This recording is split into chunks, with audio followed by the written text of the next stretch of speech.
Welcome back. In this short tutorial, we're going to be talking about command line arguments. Command line arguments are a useful feature in executables, and you can pass arguments from the command line. So in this tutorial, we're going to examine that. So let's get started.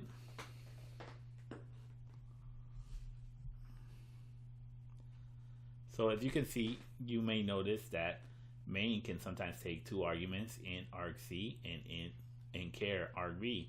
The argc is the number of arguments that you have, and the argv holds the values as an array. So we can check the arguments. Whatever we receive, we can actually inspect it and do something with it. So let's take that. And the first argument is always going to be the name of the executable that you pass into it. And the values, of course, are stored in argv. The 0th element is the executable. So let's go ahead and do this. Check for one argument.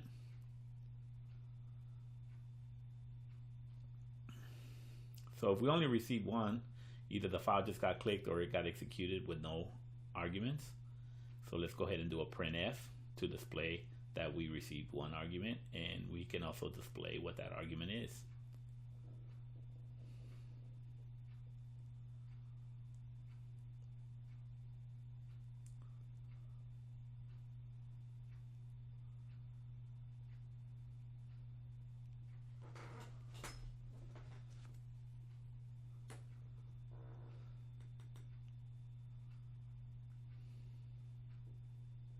So if we have more than one argument, we can display all of the arguments in a loop. So let's go ahead and do a printf to display what arguments we received.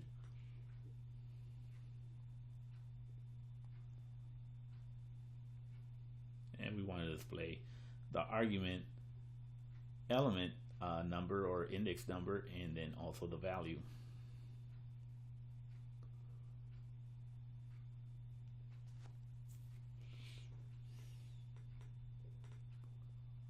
So let's put it in a loop. We know how long our array is because we have that value in argc.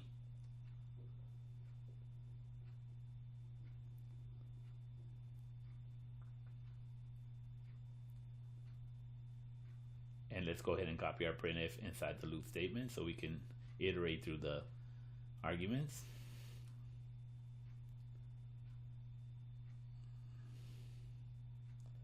And so this should get us there. If we don't have any errors, we're almost ready to compile, and let's see if it compiles. Okay, everything looks fine.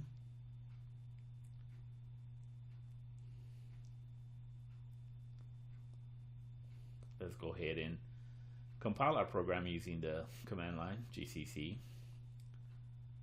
So as you can see, I have my program stored in this directory, and you can see that I have main.c. So let's go ahead and create our executable, and let's create a simple name like foo.exe, and let's tell it to compile main.c. Okay, we seem to have an error, and it seems that we have an error with arg. It's not declared. So once we change it, let's try it again. Okay, and it compiles with no error this time. Let's go ahead and run it with some arguments.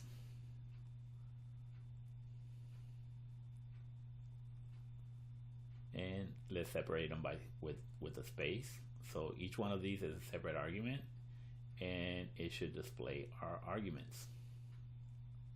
As you can see, we have all the arguments. The first one is just the executable name, and then from there all the parameters that we passed into it.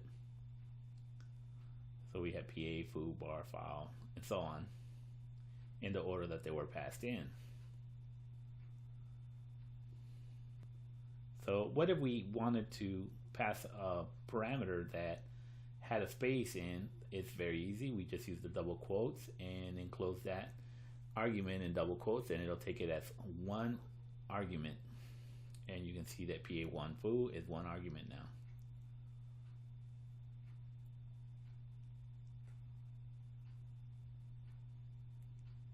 But there's something else that I want to show you, and what I'm going to attempt to do here is put a scanf and to receive input. And really what I want to do is pause the screen, because I'm going to run the executable from, not from the command line this time, but I'm going to run the executable from the file explorer, and I want to pass in 2 files. What I'm going to do is I'm going to demonstrate how I can actually drag a couple of files into it and run it. So let's go ahead and try that. And I'm already there, so let's go to the command line args folder.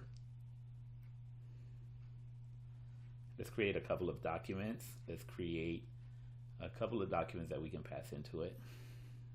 So just plain text files, and let's create one more, and let's drag and drop them into it. And really at this point I intended to drop it into foo.exe, but I actually added it to the other one, so I mistakenly thought that my scanf didn't work, so I'm trying to do a get C because I thought that was the solution, but it's really not. So we do get C as an attempt to pause the program, because otherwise your program just appears real fast and it goes away. But it really, the reason that it didn't work is because I selected the wrong file. Instead of passing it to foo.exe, I passed it to the one that I had prior. And so we want to go ahead and compile it. We have an error, and because I didn't pass stdin to get C, which is what I have to do, you can't pass it without a file stream. So let's go ahead and pass stdin into get C, which I didn't really need at this point. I could have just hung with scanf if I would have passed it to the right file. But let's go ahead and do that, and let's try to compile again. And it compiled without errors. So let's test it out, see that it still works. Okay, so let's go out to Windows Explorer and try to do the same thing, drag and drop the files. Now notice that I dragged from the bottom, so it's going to take the argument that I copied first, and now you can see that I have those arguments, and you can see that I actually have the 1 in parentheses 2 document before the other one. And that matters because it's the order that I copied them in. So I started from the bottom and worked my way up. If I would have gone from the top and down, and then it would have done them in that other order. So this is, and you notice that the argument 0 is just the executable's name, and you notice also that it has the full path to the file. So if you were going to process some files, you could easily drag, drop them, and process the files. At this point, we're only concerned with the arguments. So that's it for now, and hopefully you got something out of this video. And just keep watching. If you like this channel, go ahead and subscribe.